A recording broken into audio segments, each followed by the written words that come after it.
Ever look at your bank account and wonder, where did all my money go? You're not alone.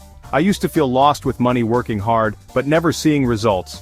No one teaches us this stuff in school, so it's no wonder we struggle. The world of personal finance seems complicated, but the basics are simple. Today, I'll break it down step by step, no jargon, just real talk. We'll figure out where you stand, build a plan, and put you in control of your money. Ready to finally stop feeling lost? Grab a notebook or open a doc. Let's get started. And if you find this helpful, hit that like button. It really helps the channel. Let's dive in. Before we dive into the specifics of budgeting and financial planning, it's crucial to understand exactly where you stand right now. Think of it as taking a snapshot of your current financial health.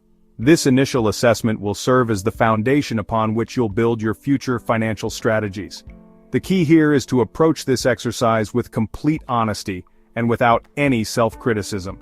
No judgment, just facts. We're simply gathering information, not assigning blame or dwelling on past mistakes. This is about understanding your current situation, not about judging it. To get a clear picture, we're going to break down your finances into 4 key areas. Make 4 lists, each dedicated to a specific aspect of your financial life.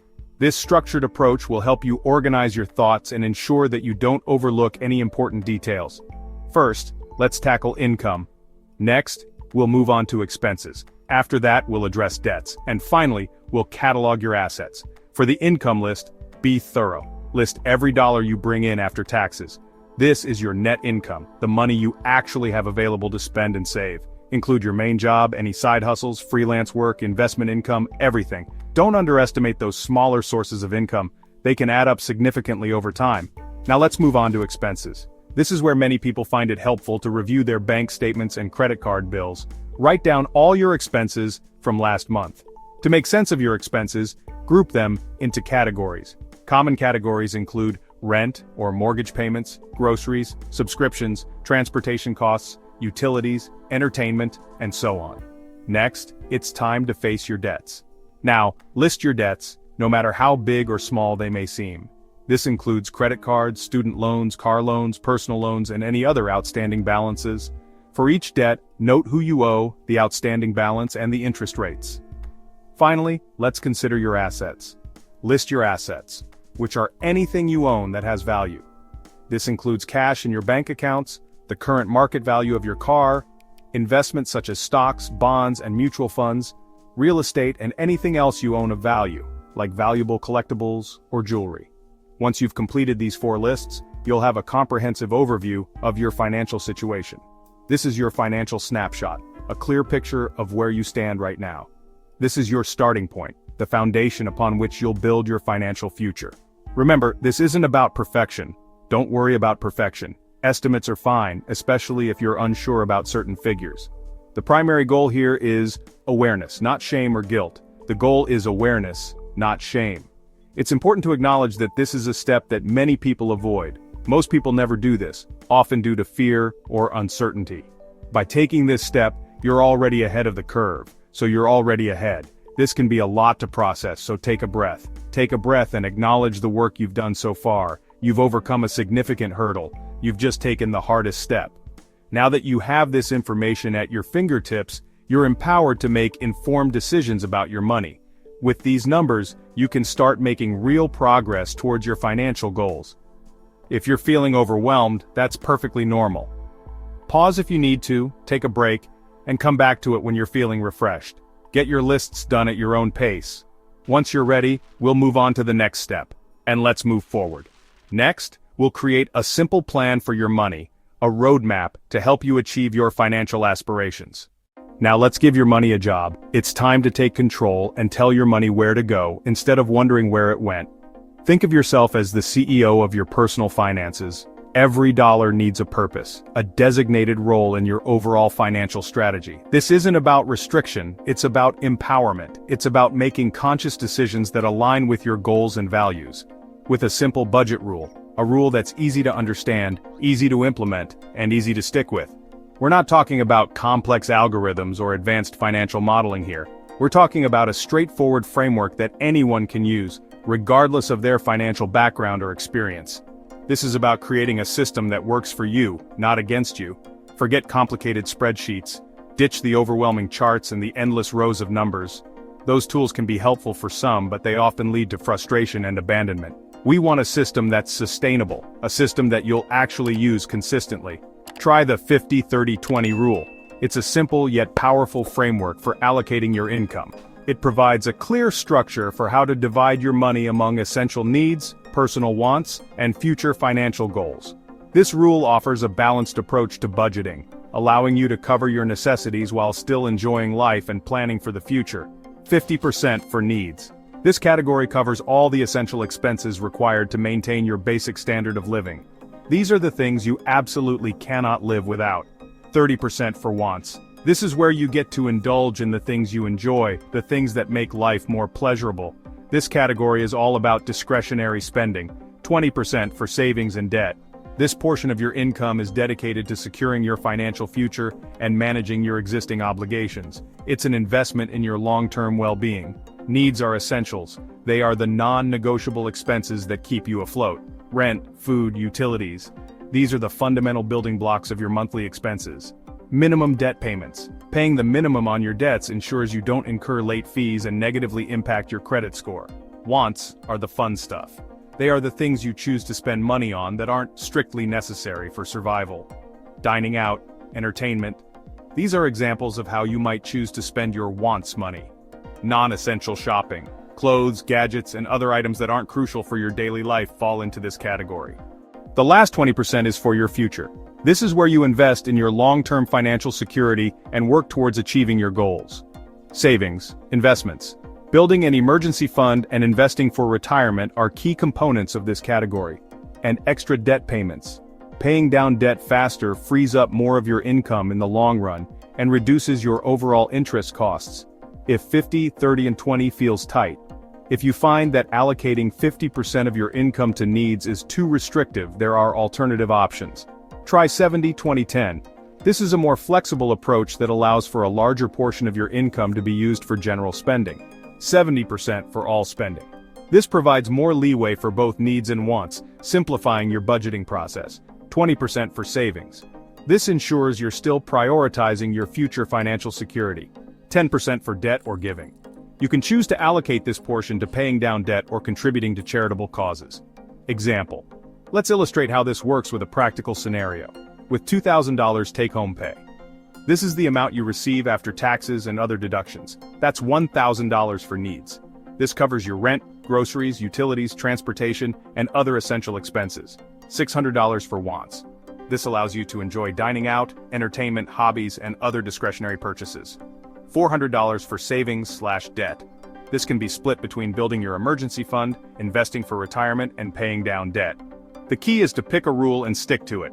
Consistency is crucial for building good financial habits and achieving your goals.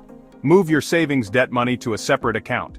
This makes it less tempting to spend and helps you stay on track with your financial goals. As soon as you get paid, automate this process to ensure you're consistently saving and paying down debt. Don't stress about hitting the percentages perfectly. It's okay if you're slightly off in any given month. The goal is to get close and maintain a general balance. Just start. The most important thing is to take action and begin implementing a budget. Adjust over time as you build better habits. Your budget is a living document that should evolve as your income, expenses, and goals change. This simple rule is your new financial compass. It will guide you towards your financial goals and help you make informed decisions about your money. Let's make your money work for you. It's time to take control of your finances and build a brighter future. Your first savings goal? An emergency fund, a cash buffer for life's surprises. This isn't for vacations or gadgets, it's for car repairs, medical bills, or job loss. Without it, emergencies turn into debt. Start by saving 1 month of essential expenses, just your needs. Once you hit that, aim for 3 to 6 months for real security. Keep this money in a separate high-yield savings account, not your checking account or the stock market. Automate transfers every payday so saving happens without thinking. Celebrate each milestone, $500, $1,000 your first full month. The peace of mind is worth it. Don't get discouraged if it takes time. The first $1,000 is the hardest. Every dollar saved is a step toward stability. Build your emergency fund and you'll handle life's curveballs with confidence. This is your financial armor. Now let's make sure you stay on track by tracking your money. Tracking isn't about guilt, it's about awareness. Use a simple spreadsheet or an app like Mint or YNAB to log your expenses. Do it daily or weekly, whatever you'll stick with. The goal is to see where your money really goes, not just where you think it goes. Patterns will jump out. Subscriptions you forgot, habits that add up. Consistency matters more than perfection. Missing a day is fine, just keep going. Tracking helps you make smarter choices and stick to your budget rule. You'll start making intentional decisions, not just reacting to a low balance. Think of it like a fitness tracker for your wallet. Choose your method and commit to tracking for 30 days. You'll be amazed at what you learn about your habits. This is the habit that changes everything. When it comes to building wealth and achieving true financial independence, there are many strategies and complex financial instruments that people talk about. But often the simplest strategies are the most effective. So, here's the fundamental secret to building wealth. It's all about increasing the gap between your income and your expenses. This is the core principle that drives financial success. It's not about how much you earn, but how much you keep. The bigger the gap, the more financial power you have. The more you can save for the future, invest in opportunities, or aggressively pay off debt, freeing yourself from financial burdens. This gap is the engine that drives your wealth-building journey. So, where do you start? Begin by meticulously tracking your spending and identifying areas where you can cut easy expenses. Those small, often unnoticed leaks in your financial bucket. A great first step is to cancel unused subscriptions. These are the recurring charges that drain your account each month without providing much value. Take a close look at what you're paying for and eliminate the ones you don't truly need or use. Next, renegotiate your bills. Call your service providers, internet, phone, insurance, and see if you can get a better rate. Comparison shop for insurance to ensure you're getting the best deal. You'd be surprised how much you can save with a little negotiation. Another simple yet effective strategy is to pack your lunch more often. Eating out every day adds up quickly. Bringing a homemade lunch can save you a significant amount of money each week. When looking for ways to cut expenses, focus on the big three: housing, transportation, and food. These are typically the largest categories in most people's budgets. Making small changes in these areas can have a big difference on your overall financial health. Even a slight reduction in your housing, transportation, or food costs can free up a substantial amount of money each month. Now let's shift our focus to the other side of the equation, boosting your income. Look for creative ways to bring in more money. Consider exploring side gigs. There are countless opportunities available, from dog walking and pet sitting to food delivery and rideshare driving. Another avenue to explore is freelancing. If you have skills in writing, design, programming, or any other field, you can offer your services online and earn extra income. Don't forget about the potential to earn money by selling stuff you don't need. Declutter your home and sell unwanted items online or at a garage sale. Remember, even an extra $50 a week adds up fast. Over the course of a year, that's an additional $2,600 that can be used to pay off debt, invest, or save for your goals. It's important not to try to do everything at once. Overwhelming yourself can lead to burnout and discouragement. Instead, pick one expense to cut and one way to earn more this week. Focus on making small, manageable changes that you can sustain over time. Every dollar you free up widens your gap and speeds up your progress towards your financial goals. It's a snowball effect. The more you save and earn, the faster your wealth grows. This isn't about deprivation or sacrificing everything you enjoy. It's about being intentional with your spending and getting creative with your money-saving strategies. The more you practice these habits, the easier it gets to manage your finances effectively. It becomes second nature, and you'll start to see significant progress towards your financial goals. Use your budget rule to guide where the extra money goes. Whether it's paying off debt, investing for retirement, or saving for a down payment on a house, having a clear plan for your money will help you stay motivated and on track. Over time, as you consistently widen the gap between your income and expenses, you'll hit your savings and debt goals faster than you ever thought possible. So, take action today. Write down one expense you can cut and one way you can earn more this week. Start small, stay consistent, and watch your financial freedom grow. Mastering the art of increasing the gap between your income and expenses is the master skill for achieving true financial freedom and building a secure future. That's it, you did it. A simple, easy-to-follow, step-by-step guide to taking control of your money and your financial well-being. Don't aim for perfection, just start with one action today. Whether it's writing down your income or opening a savings account, small steps add up. You now have the tools to build a strong financial future. Keep the momentum going, one step at a time. Let me know in the comments. What's your biggest financial question? If this helped, like and subscribe for more practical money tips. Thanks for watching. See you in the next one.